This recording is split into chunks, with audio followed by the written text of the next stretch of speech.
Vamos orar, meus queridos. Santo Deus e maravilhoso Pai, Deus, o Senhor nos permitiu chegar até aqui. Nós cantamos hinos de louvores ao Senhor, engrandecemos o Teu nome, reconhecemos a Tua grandeza e a Tua sublimidade. Suficiente ao Senhor para nós. Não há necessidade de mais nada. Nós queremos Te conhecer. E agora, Deus, eu Te suplico pela vida do Teu servo, que é pó, fraco, limitado, finito. Porém, Tu, ó Deus, é forte. Tu és Senhor, santo, completo, perfeito, maravilhoso.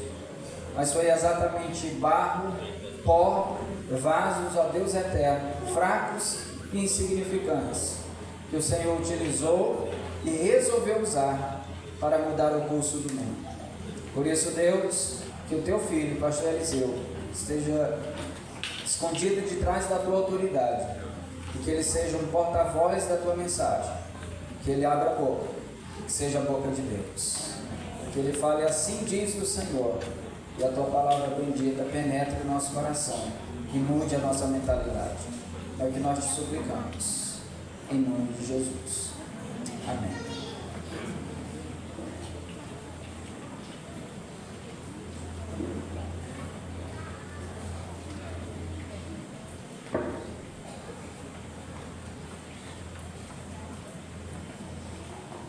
Glória seja dada somente a Deus. Louvado seja o nome do Senhor. Aleluia. Exaltado, engrandecido, magnificado seja o nome do nosso Deus. Amém? Eu saúdo a igreja com a graça e paz do nosso Senhor e Salvador Jesus Cristo. E apresento minha alegria de estar aqui com os irmãos, embora eu esteja com um pouco de medo. Ainda assim, tenho a alegria de estar com os irmãos para falar desse tema tão assombroso que caiu para mim, de falar da glória de Deus. Peço para os irmãos que foi muito difícil, isso me deixou bastante trêmulo, porque eu estou falando do tema que é o auge, o ápice de tudo isso que foi falado, e é o fim de todas as coisas. E por isso eu não poderia estar sem tremer diante daquilo que sou, diante de tanta glória que tem o nosso Deus. Eu quero convidá-los a abrirem suas Bíblias em 1 Samuel, primeiramente no capítulo 2, versículo 29.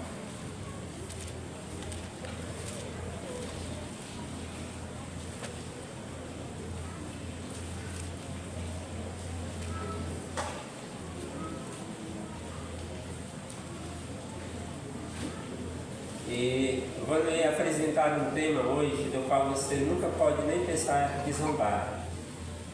Então, o tema que eu vou lhe falar hoje, que Deus vai falar ao seu coração, vai falar a essa igreja. Ele é um tema que deve a posição melhor para nós ouvir de joelho e trêmulo diante do Senhor. Eu queria te convidar a fazer aquilo que nós cantamos, abrir teu coração, te derramar diante de Deus, ouvir em oração, clamando para que Deus lhe revele a sua glória, que é a coisa maior que Ele pode revelar à criatura. Então, para a honra dele, nos coloquemos de pé mais uma vez. Nós vamos ler o capítulo 2, versículo 29. É uma repreensão de Deus a um homem que não honrou a Deus e que não lhe deu a glória somente. Está assim o versículo 29. Porque vocês zombam de meu sacrifício e da oferta que determinei para minha habitação? Porque você honrou seus filhos mais do que a mim, deixando-os engordar com as melhores partes de todas as ofertas feitas por Israel, meu povo? Veja o capítulo 4, versículos 16 e segue-se. A arca, o símbolo da glória de Deus e da sua presença, foi tirada da força de Israel por causa do pecado do seu povo. Veja essa descrição isolada a princípio que nós estamos lendo, capítulo 4, verso 18. quando ele mencionou a arca de Deus, Eli caiu da cadeira para trás, ao lado do portão, quebrou o pescoço e morreu, pois era velho e pesado. Ele liderou Israel durante 40 anos. Sua nora, a mulher de Finéias, estava grávida e perto de dar à luz. Quando ela ouviu a notícia de que a arca de Deus havia sido tomada e que seu sogro e seu marido estavam mortos, entrou em trabalho de parto e deu à luz, mas não resistiu às dores do parto.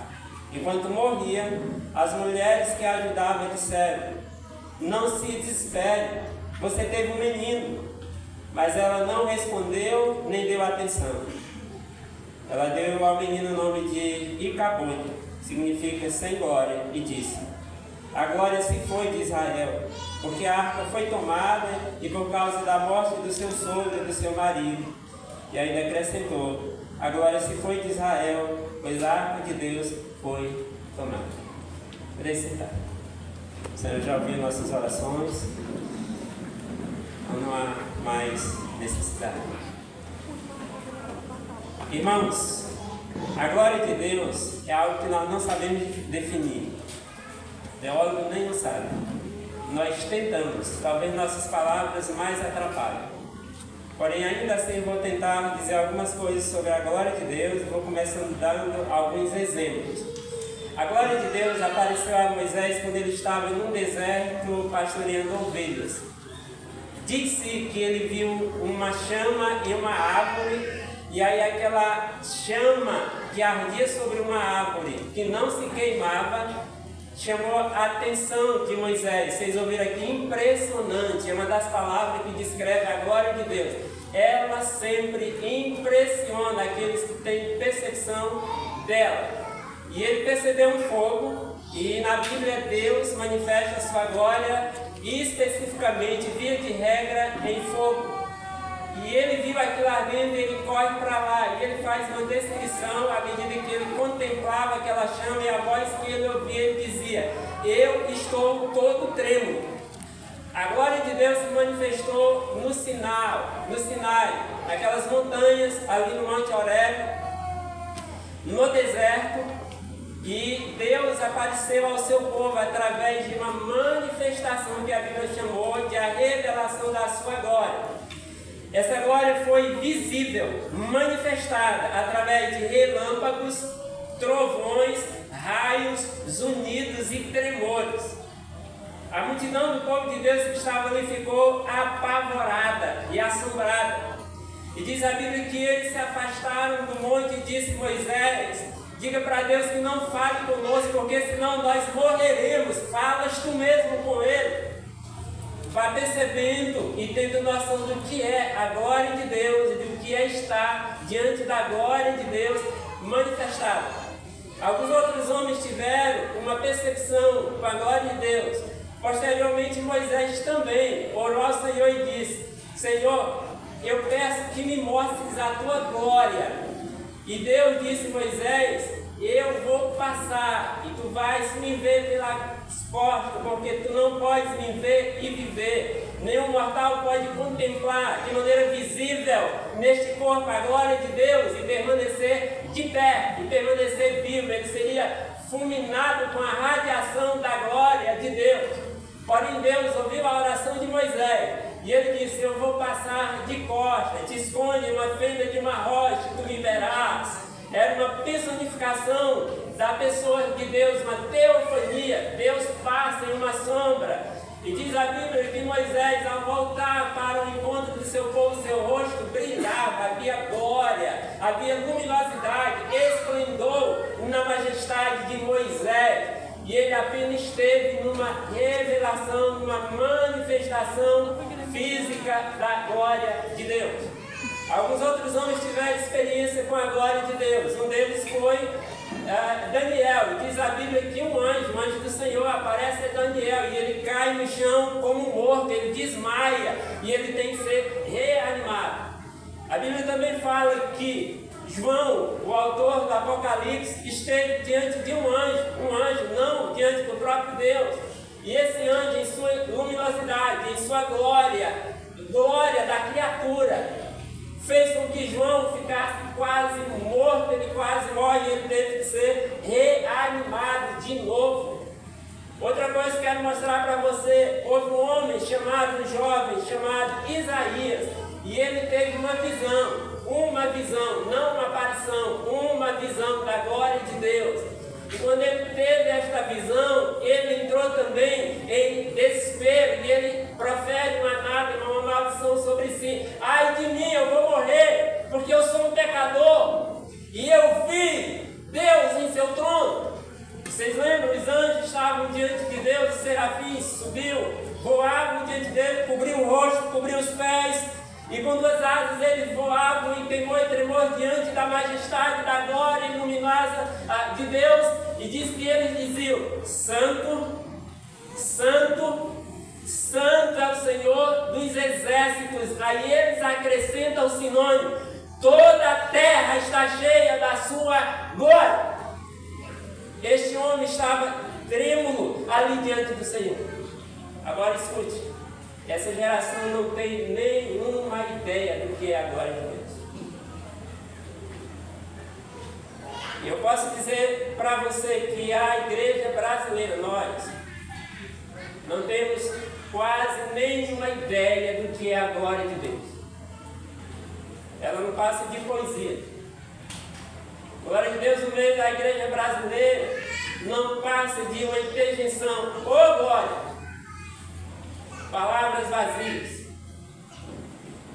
Nossas músicas que nós cantamos sobre a glória de Deus não entra.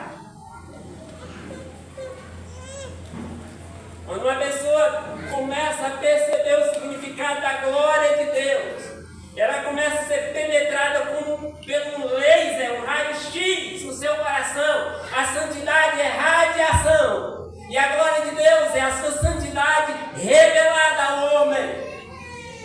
Quando você cantar com consciência da glória de Deus, você terminará de joelhos diante dele. Ela sempre nos mata, ela sempre nos rebaixa, ela sempre nos faz ver que nós realmente somos. Isso termina em louvores para o nosso Deus. Agradeço muito ao pastor Clésio e a Deus por ter me levado a esse ponto, porque isso me deixou exausto. Oh, quantos pecados foram revelados ao pensar na glória de Deus? Quantas lágrimas foram derramadas esses dias? Quantas confissões dolorosas? Pensar que um sacerdote ou um ministro do Evangelho corre a possibilidade de desonrar o Senhor em seu ofício. De um ministro de louvor provocar o Senhor em seu ofício. Pensar que você que quer promover a Deus com palavras, você ofende a Deus em seu ato de culto. E ainda perceber que essa criatura vive. E ainda perceber que essa criatura profana é poupada e preservada diante da própria radiação de Deus. Como não estremecer? Então, o grande alvo meu nessa noite é te levar para o lugar que você deve estar, de joelhos, prostrado diante dele, dizendo: me ensine a adorar. Então, nosso tema hoje é glória somente a Deus. Nosso tema não é glória a Deus. Nosso tema é glória somente a Deus. É a coisa mais séria do universo. E Deus não pode revelar algo maior para a sua criatura do que a sua glória. John Piper diz que a glória de Deus é revelada, ou é a revelação, a manifestação visível da sua santidade. Eu li um livro chamado Peso de Glória, de C.S. Lewis. E ele tenta descrever o que é essa coisa chamada glória, que nós falamos sem refleti-la. E ele diz que deu duas palavras para nós pensar. Primeiro, a palavra significa fama. E segunda, a palavra significa luminosidade, esplendor, raio, luz. Deus habita em luz invisível. Pense a primeira coisa. Glória significa fama. O ser maior a respeito do qual se pode falar é Deus. O ser melhor a respeito do qual se pode falar, dizia um teólogo, é Deus. O ser mais digno do universo, o ser infinitamente digno, infinitamente grande, infinitamente bom, infinitamente sábio, é Deus. Por essa razão, Deus é o ser digno da maior fama, da maior honra, do maior respeito, da maior glória. Se você quiser honrar a Deus, aprenda que honrar a Deus é lhe dar fama, falar bem do seu nome, engrandecê-lo, magnificá-lo, elevá-lo, entronizá-lo, reconhecê-lo em seu trono, nas alturas, como ser maior, magnífico, a respeito do qual nós não sabemos falar adequadamente. Aquele que está acima de toda a expressão de louvor, Ele é Deus e Ele é a glória eterna.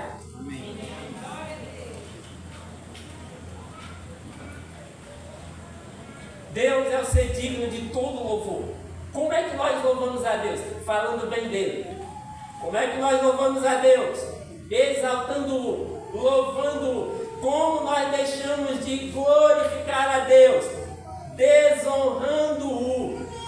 Nós deixamos de glorificar a Deus desprezando-o. Deixamos de glorificar a Deus quando nós o profanamos. E nós vamos tratar sobre isso nesta noite. Quando nós adentrar no templo de Israel, onde liderava aquela família de Eli, que nós acabamos de ler por passagem esse texto. Quero dar antes 4 razões pelas quais nós devemos glorificar a Deus. Número 1, porque Ele é o supremo criador de todas as coisas. Em Apocalipse, os seres celestiais, anjos e outros seres santos adoravam o Senhor, e em seu louvor eles diziam a seguinte expressão: Tu, Senhor e Deus nosso, é digno de receber a glória, a honra e o poder, porque criaste todas as coisas e por tua vontade elas vieram a existir. Primeira razão pela qual é digno e é devida a glória a Deus: Ele é o supremo criador de todas as coisas. Segunda razão, porque o fim de todas as coisas que foram criadas é a glória de Deus. John Piper perguntou certa vez: qual é o propósito de Deus? E ele respondeu de maneira maravilhosa. Ele disse: o propósito de Deus é glorificar a Deus e se alegrar nele para sempre.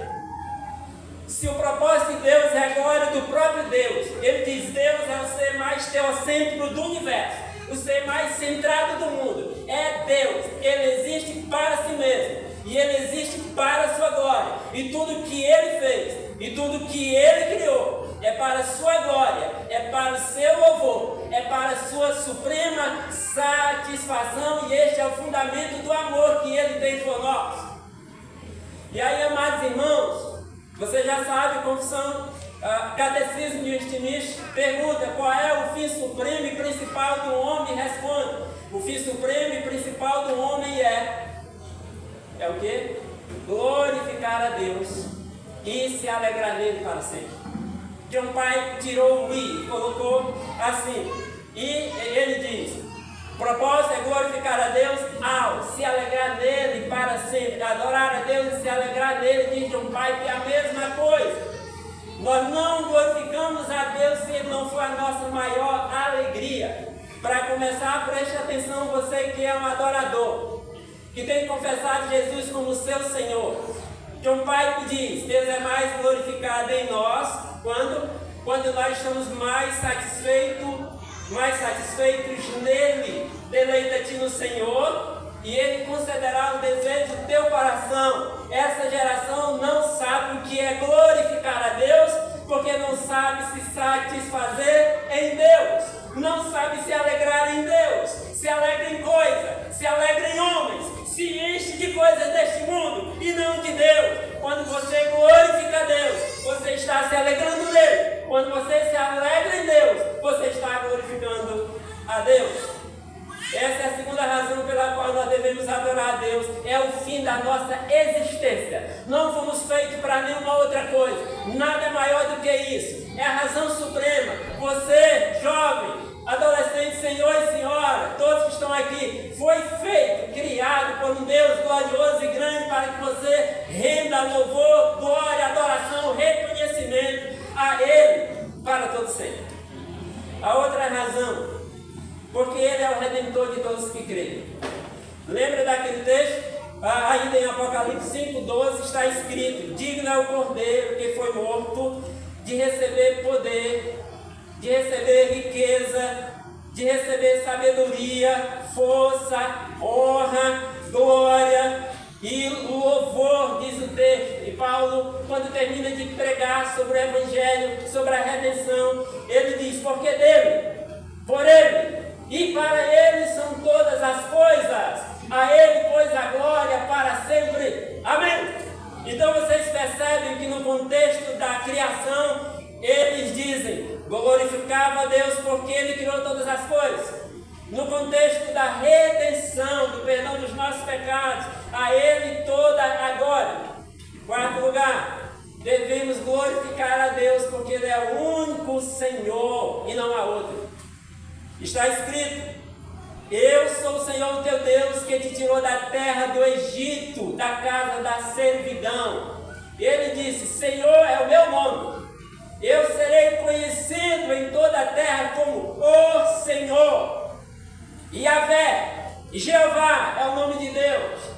É o nome que está diretamente ligado ao seu ser, à sua essência divina, aquele que era, que é e que sempre há de ser, aquele que se relacionou, se relaciona e sempre se relacionará. O nome pessoal de Deus, a sua identidade, ele se identifica assim: ele é o Senhor. Quando os anjos cantaram glória a Deus, eles não disseram Adonai, eles disseram o Senhor dos exércitos. A Ele seja a glória e o louvor. Com essa declaração, irmãos, como Senhor, o seu senhorio, Deus dá-nos uma ordem. Ele diz: não terás outros deuses além de mim. Escute isso, nós vamos começar a entrar para aquilo que viola a glória de Deus e que é a destruição da humanidade. Deus disse: não terás outros deuses além de mim. Ninguém deve jamais ocupar o lugar de Deus. Nada deve ocupar o lugar de Deus em sua vida e em minha vida. Isso é idolatria. Isso é a pior coisa que lhe possa acontecer, pois Deus não deixará impune quem tomar o seu nome em vão. Por outro lado, Deus jamais dividirá a sua glória. Isaías escreveu: eu sou o Senhor, esse é o meu nome. Não darei a outro a minha glória, nem a imagem o meu louvor. Escute isso. Estamos começando a adentrar no zelo que Deus tem pela sua glória. E não há nada mais que Ele honre do que a sua glória. Isaías 42, 8. Isaías 48, 11. Por amor de mim mesmo, eu faço isso, diz o Senhor. Como posso permitir que eu mesmo seja difamado, que eu seja desonrado, que eu seja desacreditado?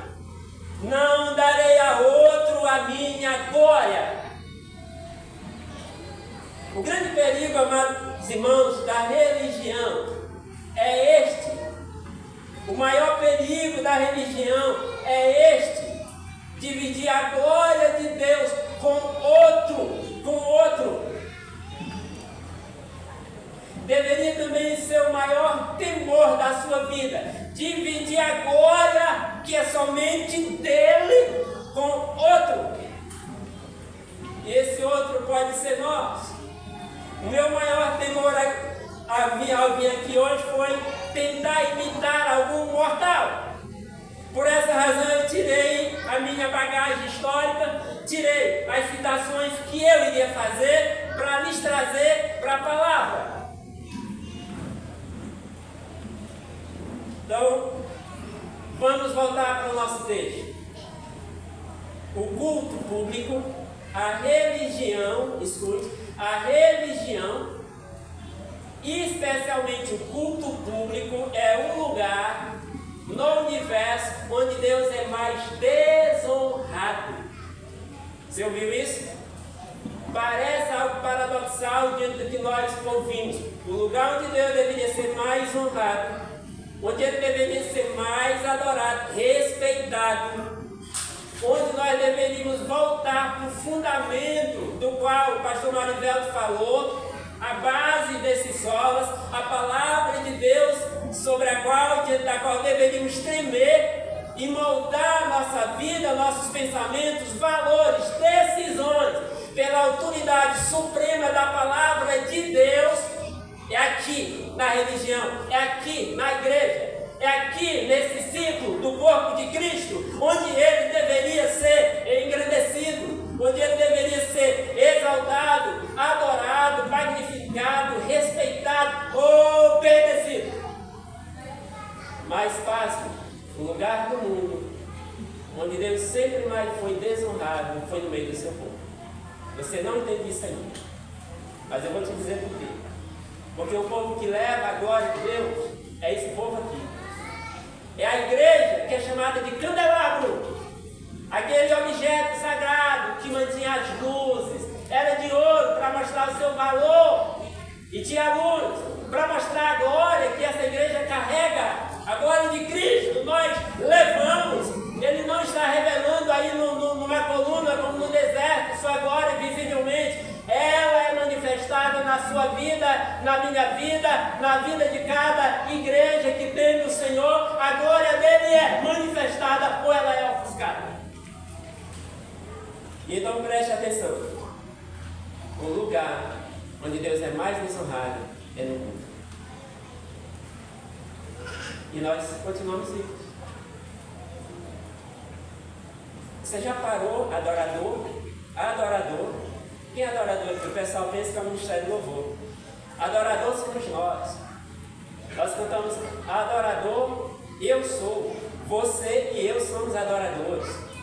Somos nós que levantamos essa bandeira e que levamos a tocha da glória de Deus. Somos nós que podemos ofuscá-la. Somos nós que podemos desonrá-la. E eu vou provar isso na palavra. Nós vamos estudar sobre uma criança que nascera no final dos 300 anos do período dos juízes de Israel. O período de Moisés durou 40 anos no deserto. Moisés morreu e ele é sucedido por Josué, que entra na terra. E durante a vida de Josué, talvez uns 80 anos, a glória que se manifestou no deserto continua a se manifestar com aquele povinho que está entrando ali naquela terra, o povo desobediente. Mas havia líderes tementes ao Senhor, e a eles Deus manifestava continuamente a sua glória, a sua presença. Agora eu quero que você escute. Josué morreu, e diz a Bíblia que uma nova geração se levantou que não tinha visto os milagres, os sinais, os prodígios de Deus, a manifestação da sua glória, da sua santidade. Levantou-se uma geração que vai profanar o nome de Deus. Então começa-se essa trajetória que dura 300 anos. E nesse período, faltando 80 anos para terminar, nasce uma criança. Seu pai era um sacerdote. E era alguém muitíssimo importante em Israel, que adentrava o templo de Deus, levava o colete sagrado, levava as pedras, 12 pedras no peito, representando Israel, levava em sua testa aqui um nome, uma frase dizendo santidade ao Senhor, glória ao Senhor, estava aqui. Ele vestia vestes brancas, era um homem separado, era um homem puro, e ele entrava ali com um meninozinho que nascera, e esse menino vai crescendo, e um dia ele é separado para o sacerdócio. Óleo é derramado sobre a sua cabeça e ele é ungido para dar glórias a Deus no tabernáculo. O nome dele se chama Eli. Muito famoso porque algumas pessoas pegam a história dele para falar sobre pais, sobre criação de filhos, mas não, o texto está falando aqui sobre a glória de Deus.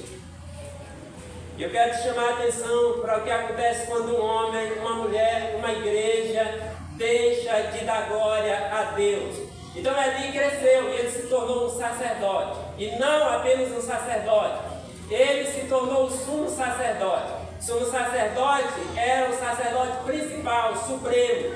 o homem mais importante na religião de Israel. Esse homem tinha um privilégio glorioso, seu privilégio transcendia o dos outros. Os outros entravam nessa área aqui aberta do templo. Ele podia entrar numa área secreta chamada Santo dos Santos. Ele entrava na presença de Deus, personificada pela arca e os querubins que estavam ali. E ele só poderia entrar ali uma vez por ano. E ali tinha o privilégio, tinha a prerrogativa, só ele em Israel, de entrar na presença de Deus, fazer expiação pelo pecado do seu povo, entrar com temor, em santidade, em pureza, em reverência a seu Deus. Foi assim que ele cresceu e assim que ele aprendeu. Mas com o tempo ele se acostumou com a religião. Está acontecendo com você, está acontecendo comigo. Enquanto eu olho para a igreja, enquanto eu assisto o culto, eu cultuo a Deus e assisto. Cultuo a Deus e assisto. Gente, cultuando a Deus, muitas vezes eu volto para casa arrasado, triste.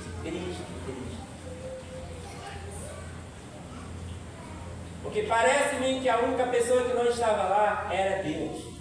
E pasme, isso pode ser verdade. Quando tem um ídolo lá competindo com ele, ele não tem mais a centralidade e ele se vai.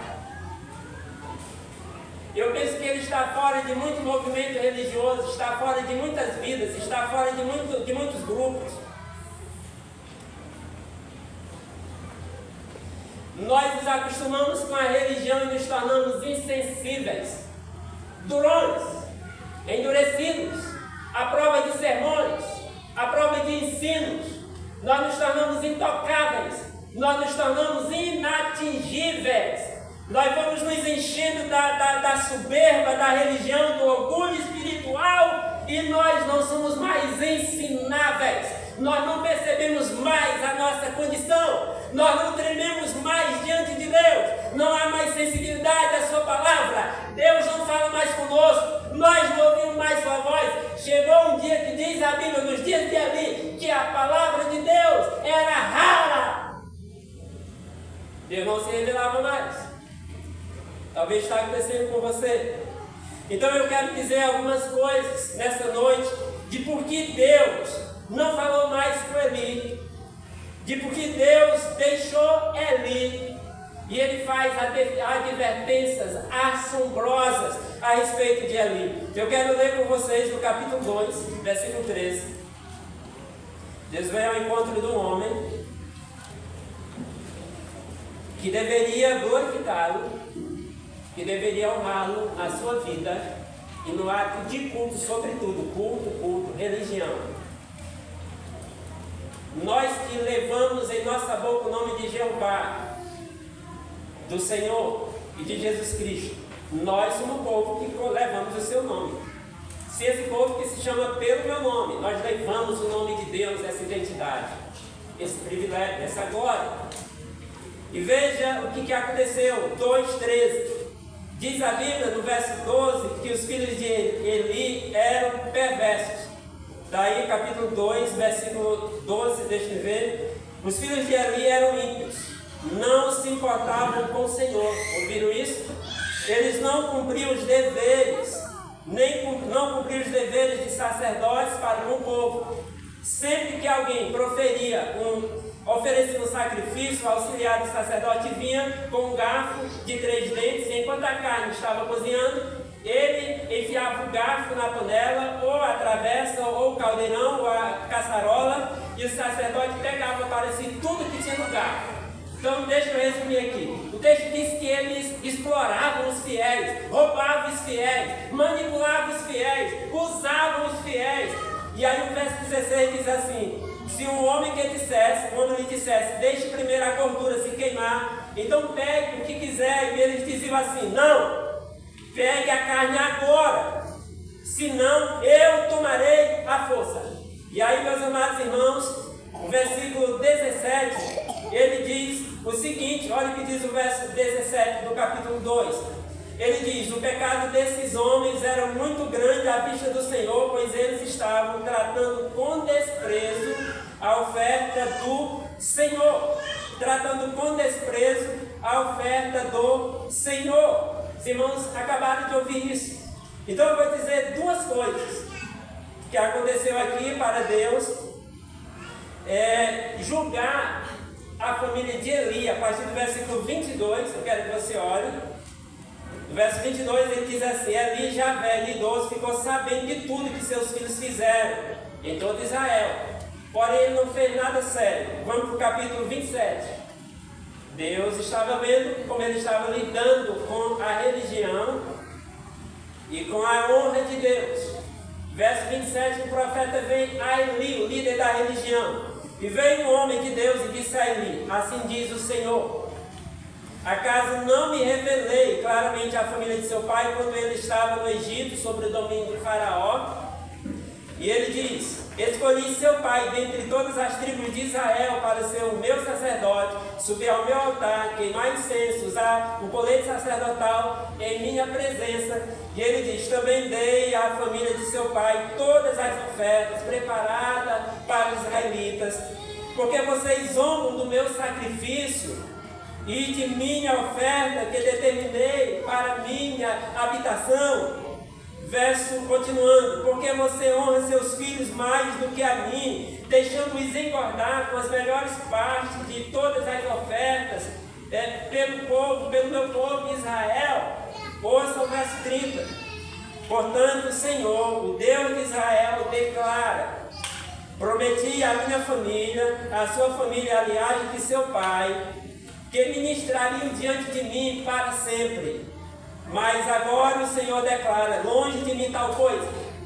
Honrarei aqueles que me honram, mas aqueles que me desprezam serão desprezados. E ele continua: é chegada a hora em que eliminarei a sua força e a força da sua família, da família de seu pai, e não haverá nenhum idoso em sua família, e você verá aflição na minha habitação. Então Israel prosperará, embora Israel prospere, a sua família ninguém alcançará a idade avançada. E todo descendente seu, que eu não eliminar de meu altar, será poupado apenas para lhe consumir os olhos com lágrimas e lhe entristecer o coração. E todos os seus descendentes morrerão no vigor da vida. Agora escute o verso 22. E o que acontecer a seus filhos, Ófine e Finéia, será um sinal para você, e os dois morrerão no mesmo dia. Você está ouvindo? Está ouvindo?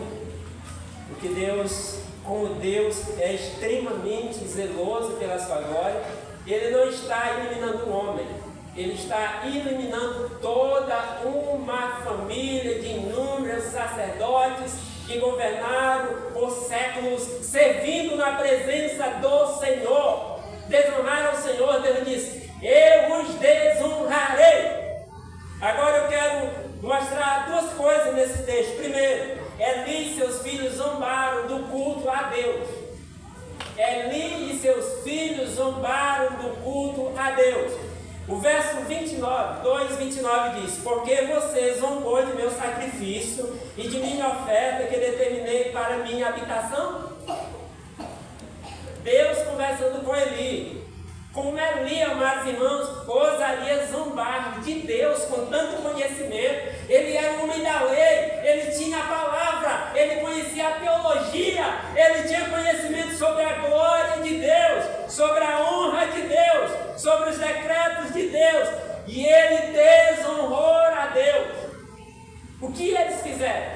Verso 12: os filhos de Eli eram ímpios, não se importavam com o Senhor. Primeira coisa, eram ímpios, oferecendo culto ao Senhor, subindo na plataforma, indo no santo lugar, servir e adorar o Senhor, e eles eram ímpios.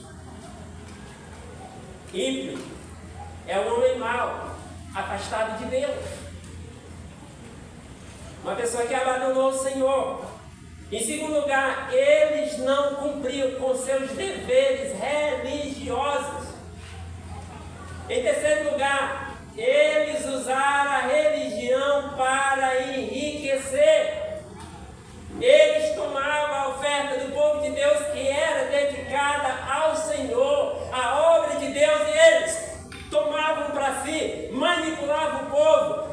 dominava o povo, oprimia, obrigava, escravizava o povo de Deus, tal como o romanismo fez desde os anos 300 até o século XVI, explorando um povo ignorante, e explorando um povo incrédulo, um povo místico, supersticioso, cheio de crendice, durante toda a idade das trevas, durante a baixa idade média, no romper do iluminismo. Esse povo estava sob uma escravidão de uma suposta igreja. E hoje, amados irmãos, vocês percebem quantos homens estão se levantando aí em nome de Deus. Eles têm o nome de apóstolos, eles receberam o nome de bispos, eles põem títulos para si, para designar unção, poder, autoridade, e eles então enganam multidões inteiras, manipulam para enriquecer à custa de fiéis ignorantes. Esses homens perderam completamente o temor de Deus, e eles são líderes de movimentos grandes no Brasil, supostas denominações cristãs com o nome de igreja, com homens gananciosos, com homens mentirosos, com homens vaidosos, com homens impuros, com homens sem temor a Deus, homens irreverentes que saqueiam, oprimem, amedrontam o povo de Deus com ameaças mentirosas para ganhar e tomar deles. Era o caso dos filhos de Eli, e com essas atitudes eles estavam desonrando a Deus. Um povo que se aceita ser oprimido e enganado também desonra a Deus. Um povo que aceita ser usado e manipulado em nome de Deus também está desonrando a Deus. Por toda parte nós vimos um povo frenético, agitado, atrás de bênção, atrás de milagres, de prodígio, de movimento, atrás de manifestação. Um povo místico, um povo supersticioso, um povo que gosta da introspecção, que gosta de sentir, sendo escravo do auto-engano, desonra a Deus. Segunda coisa, ele honrou mais os seus filhos do que a Deus. Verso 29, ouça isso e trema. Porque você honrou seus filhos mais do que a mim, deixando-os engordar com as melhores partes de todas as ofertas pelo meu povo Israel? Pergunta o Senhor, por que você fez isso? Eu pergunto a você, por que você honra mais a sua esposa do que a Deus? Porque você tem honrado mais os seus filhos do que a Deus? Porque você tem honrado mais a sua esposa do que a Deus? Por que você tem honrado mais os seus bens do que a Deus? Porque temos amado mais a nós mesmos do que a Deus? Porque nós dividimos a sua glória com coisa. Volto a dizer, porque amas mais a tua família do que a Deus? Jesus disse, aquele que ama mais a sua mãe, ao seu pai, aos seus irmãos, às suas irmãs, nora ou sogra, mais do que a mim, não é digno de mim. Aquele que ama mais qualquer coisa do que a Deus, desonra a Deus. Ele preferiu honrar os filhos e desonrou o Senhor.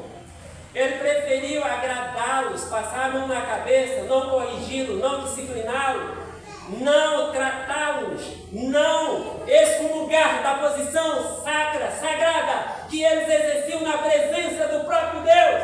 Ele não estremeceu diante da santidade de Deus, e ele deixou o pecado penetrar no santuário de Deus. Oh, pastores, oh, irmãos, liderança, tremamos. Isso está sobre nossa responsabilidade. O pecado que penetra na igreja, pecados visíveis, públicos, eles são de nossa responsabilidade. Temos de tratar com eles à luz da glória de Deus. Se o desonrarmos, Ele nos desonrará. Misericórdia. Algumas vezes você tem feito complô com a sua família contra seu pastor? contra a sua igreja? Um dia desse nós fizemos uma reunião e nós descobrimos, para nossa fidelidade, e eu induzi meus irmãos a fazer confissão de pecado, que nós, no passado, por não gostar disso ou daquilo, questão pessoal, fazia um motivo para críticas maldosas, para combinar coisas com a família, para prejudicar a liderança, prejudicar o reino de Deus, por causa de vontade carnais, vontade forte, uma vida dominada pela carne, uma vida de malícia, uma vida não subjugada diante dessa santidade de Deus, e nós pecamos, e vimos o resultado disso. Vida real, física, foi tirada diante dos nossos olhos. Nós, lideranças, somos responsáveis pela pureza da nossa igreja, ou estaremos acabados, ou estaremos falidos. Deus não se deixará ser desonrado. Ele fez isso. A posição da reforma, amados irmãos, não era se alguém glorificava a Deus, não era se a igreja tal glorificava a Deus. A posição dos reformadores era essa: se tal pessoa, se tal movimento dava glória somente a Deus, é possível dar glória a Deus e dar glória a Mamon. É possível amar a Deus e pensar que pode amar o dinheiro, mas Jesus diz, é uma contradição. Vocês não podem amar a dois senhores. Vocês vão amar um e odiar o outro. Vocês não podem servir a dois senhores. Ou vocês vão servir a um, ou irão desonrar o outro. E aí os irmãos percebem que é possível uma pessoa adorar a Deus com a sua boca, na sua religiosidade, e está cheio de ídolos. Cheio de ídolos. Então, meus amados irmãos, isto é o que nós chamamos de antropocentrismo e não teocentrismo. Cristocentrismo, que é a nossa chamada, que nós cantamos, todos vocês sabem, é o tal de egocentrismo. Não é contra Deus, mas é egolatria. Você não pensa nisso? Sabe, os lugares que eu mais temo, eu terminei deixando de tocar na igreja em tudo público. Geralmente eu toco na quarta-feira. Mas sempre que eu ia tocar, eu sentia algo estranho dentro de mim, querendo que meu violão subisse o som mais um pouco do que o outro. E eu ficava escabriado com aquilo, cantando e pedindo perdão e fazendo confissão, porque a egolatria estava ali. Estava ali. Será que você não pensa muito nesse perigo que você corre? Então deixa eu te falar sobre o zelo de Deus pela sua glória. Deus é zeloso. Está escrito no segundo mandamento: porque eu, Senhor teu Deus, sou Deus zeloso, que castigo os filhos pelos pecados dos seus pais, até a terceira e a quarta geração daqueles que me desprezam. Mas eu trato com bondade até 1000 gerações aqueles que me amam e guardam meus mandamentos. Fixe na palavra zelo, zeloso, ciumento. Você já viu seu esposo tomar de ciúme alguma vez? Ou já viu sua esposa tomada de ciúme? Você consegue imaginar um pouco, embora Deus é um ser indescritível, mas o seu ciúme é manifestado em ira, é manifestado em cólera. Ele diz: eu sou zeloso e eu não divido a minha glória com o outro. Então eu quero mostrar outra coisa. Por causa desses zelos, Deus faz ameaças terríveis. Deus disse para ele: eu vou acabar com a tua família. Eu vou, como sinal de que o que eu falo é a verdade, eu vou matar teus 2 filhos no mesmo dia. E aí, meus amados irmãos, diz a Bíblia que Israel entrou numa guerra com os filisteus, inimigos próximos de Israel. E aí os filisteus foram, os israelitas foram para a guerra, não levaram a arca de Deus e perderam a batalha. Voltaram chorando, reclamando e disseram: é porque nós não levamos a arca do Senhor. Um artefato religioso do mais alto valor em Israel, o mais precioso, símbolo da presença e da glória de Deus. E eles disseram, se nós levar o artefato, então o Senhor estará conosco. E aí, amados irmãos, diz a Bíblia que eles levaram a arca. Quando eles chegaram lá no local, próximo a outro arraial do inimigo, os israelitas dançavam, gritavam, adoravam a Deus, exaltavam a Deus com seus cantos de palavra, que estremeceu a terra. E aí diz a Bíblia que os seus inimigos ficaram apavorados. Deuses estão em Israel! Deuses estão em Israel! Nós estamos acabados. E aí alguém se levantou e disse, calma, sejam homens, lutem por suas vidas. E os homens foram para a batalha e derrotaram Israel. E o artefato não tinha poder. Então, no capítulo 4, verso 17, nós lemos, o mensageiro respondeu, Israel fugiu dos filisteus e houve uma grande matança entre os soldados. Também os seus 2 filhos, Finéia e Eli, estão mortos e a arca de Deus foi tomada. E a outra coisa, os filhos de Eli morreram, capítulo verso 17, também seus filhos, Finéia, está aqui, morreram, a arca foi tomada. Eli, o sumo sacerdote, morreu, verso 18. Quando ele mencionou a arca de Deus para Eli, o mensageiro que veio e disse, olha, os israelitas perderam a guerra, seus filhos morreram, e eles mencionaram a arca de Deus, Eli caiu da cadeira para trás, para o lado do portão, quebrou o pescoço e morreu, pois era velho e pesado, e ele liderou Israel durante 40 anos. Veja a sucessão de decadência.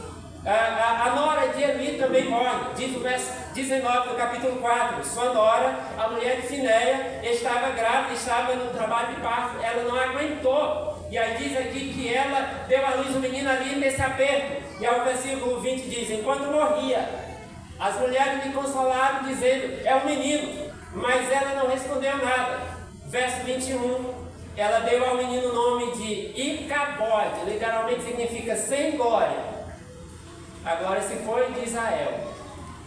E novamente ela diz, agora se foi de Israel por causa da arca de Deus que foi tomada.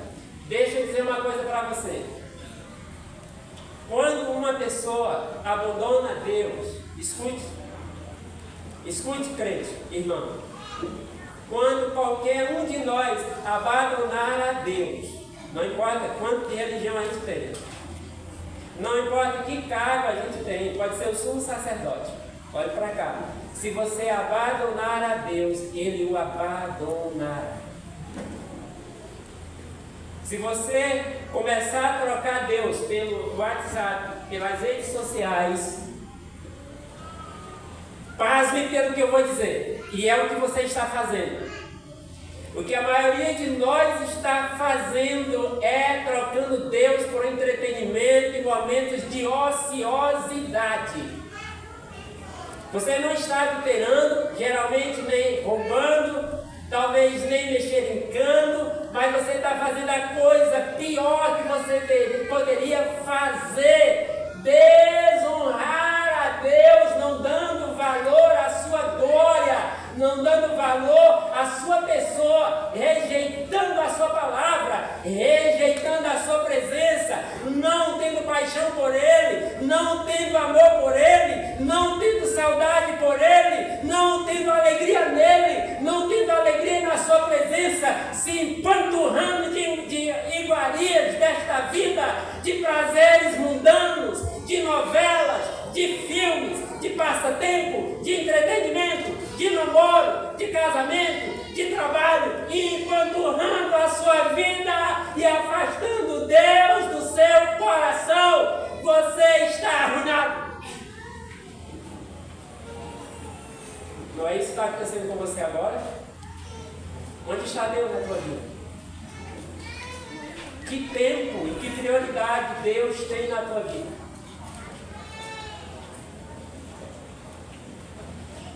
Que temor Deus tem causado em tua vida?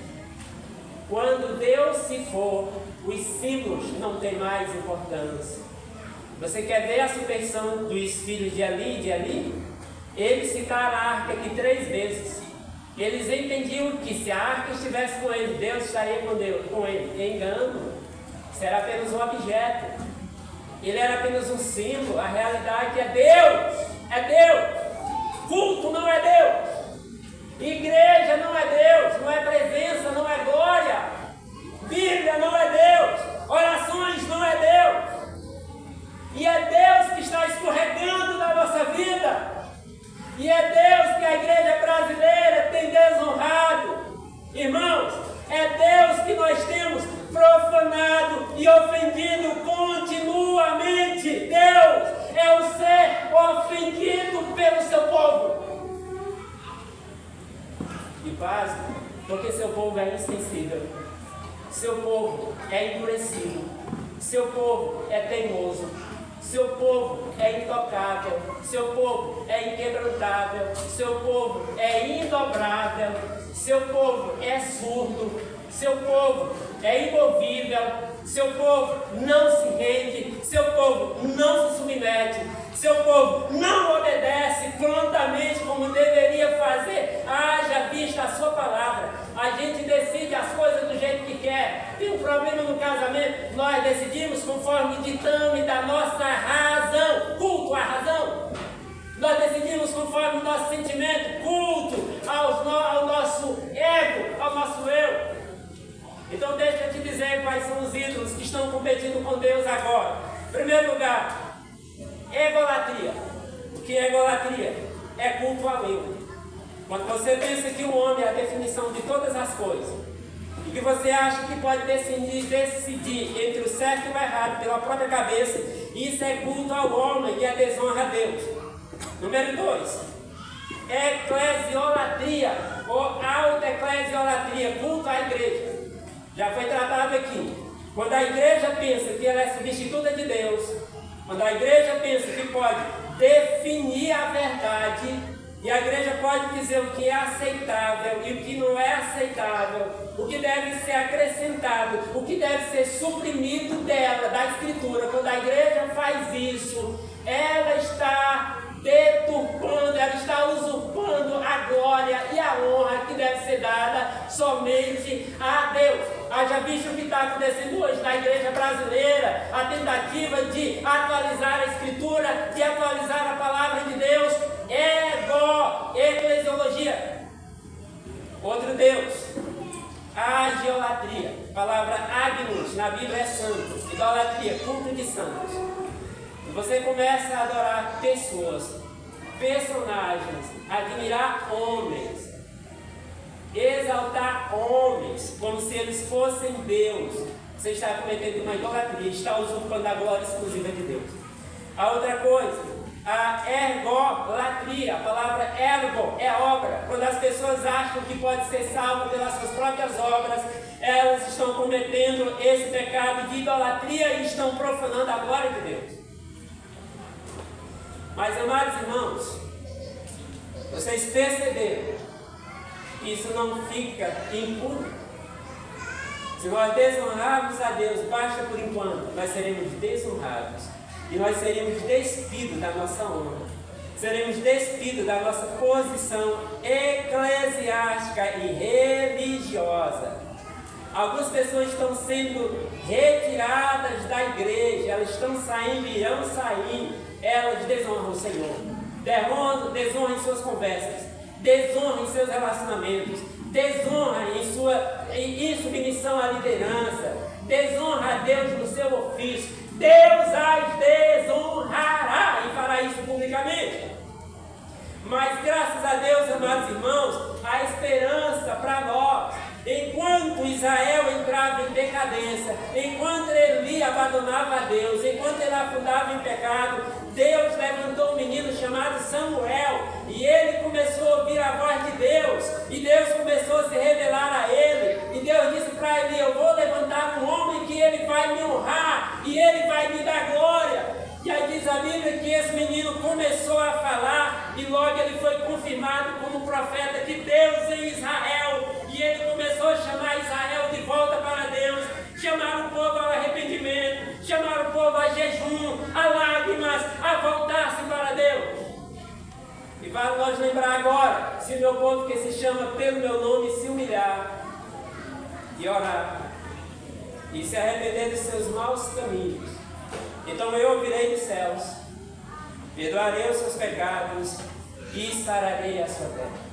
Deus levantou Samuel e trouxe o povo de volta para Deus e restaurou a sua glória quando ela estava perdendo.